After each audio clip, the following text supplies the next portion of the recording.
नमस्ते। मैं रितु कुलश्रेष्ठ अपने चैनल मन की बात रीति रिवाजों के साथ में आपका स्वागत करती हूँ। जैसा कि मैंने अपने चैनल में बताया है संस्कारों के बारे में, इसी के आगे एक और संस्कार है नामकरण संस्कार। अर्थात नामकरण संस्कार में आयु तथा तेज की वृद्धि होती है एवं लौकिक व्यवहार में नाम की प्रसिद्धि से व्यक्ति का अलग अलग अस्तित्व बनता है। इस संसार को प्राय 10 दिन के सूतक की निवृत्ति के बाद ही संपन्न कराया जाता है। इस संस्कार में बच्चे को शहद चटाकर शालीनता से मधुर भाषण कर सूर्य दर्शन कराया जाता है और कामना की जाती है कि बच्चा सूर्य की प्रखरता तेजस्विता धारण करे। इसके साथ ही भूमि को नमन कर देव संस्कृत के प्रति श्रद्धापूर्वक समर्पण किया जाता है।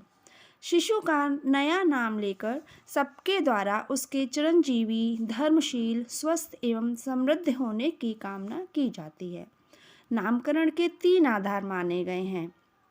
नंबर 1, जिस नक्षत्र में शिशु का जन्म होता है उस नक्षत्र की पहचान रहे, इसीलिए नाम नक्षत्र के लिए नियत अक्षर से शुरू होना चाहिए ताकि नाम से जन्म नक्षत्र का पता चले और ज्योतिषीय राशिफल भी समझा जा सके।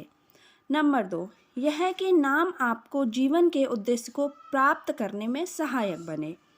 तीसरा, यह है कि नाम से आपके जाति नाम वंश गोत्र आदि की जानकारी हो जाए।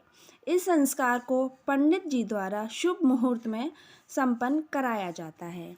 दोस्तों, बहुत सारे बच्चों के मूल आते हैं। मूल ज्येष्ठा आश्लेषा रेवती मूल मघा और अश्विनी ये नक्षत्र मूल संघक हैं।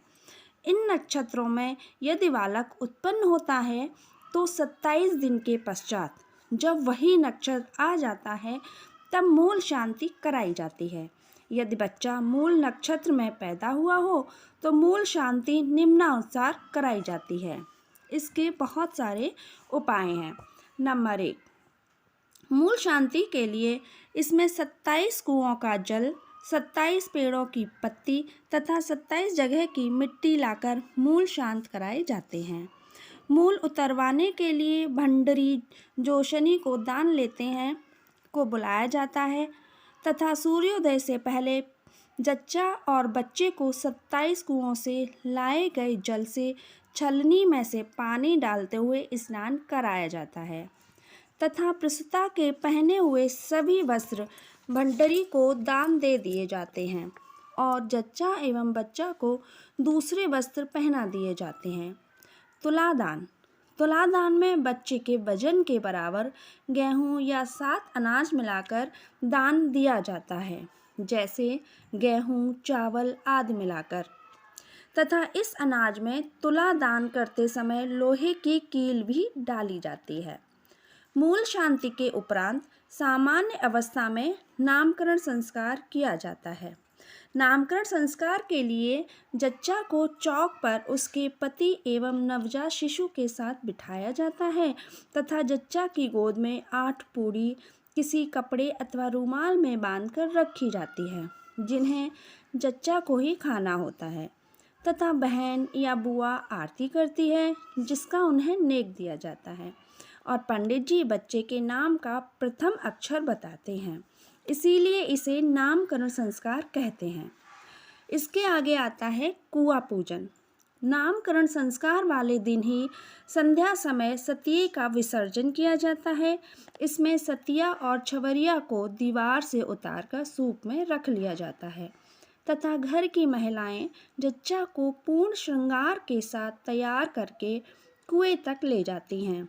पानी का लोटा या सागर जच्चा के सिर पर रखा जाता है तथा बच्चे को बाबा या घर के किसी बुजुर्ग महिला या पुरुष के पास छोड़ दिया जाता है। इस कार्य के लिए उन्हें नेक दिया जाता है। सामान्यतः सतिया रखने एवं कुआ पूजन का कार्यक्रम पुत्र जन्म के अवसर पर ही किया जाता है। कुआ पूजन में कुएं के किनारे पर हल्दी से 5 सतिया बनाकर एवं उतारे हुए सतिया छवरिया रखकर उसे घी गुड़ से पूज दिया जाता है तथा जच्चा के हाथ से कुएं में जल चढ़वाया जाता है। खाली लोटे को कुएं के जल से भर लिया जाता है। स्त्रियां जच्चा के साथ गाना गाते हुए घर वापस आती हैं तथा कुएं से लाए हुए जल से हलवा या हरीरा बनाकर जच्चा को खिलाया जाता है और पानी में हल्दी डालकर उस पानी से जच्चा पहले 5 कन्याओं के पैर धोकर चरण स्पर्श करती है। उसके बाद घर के सभी गणमान्य सदस्यों के चरण स्पर्श करती है। नमस्कार।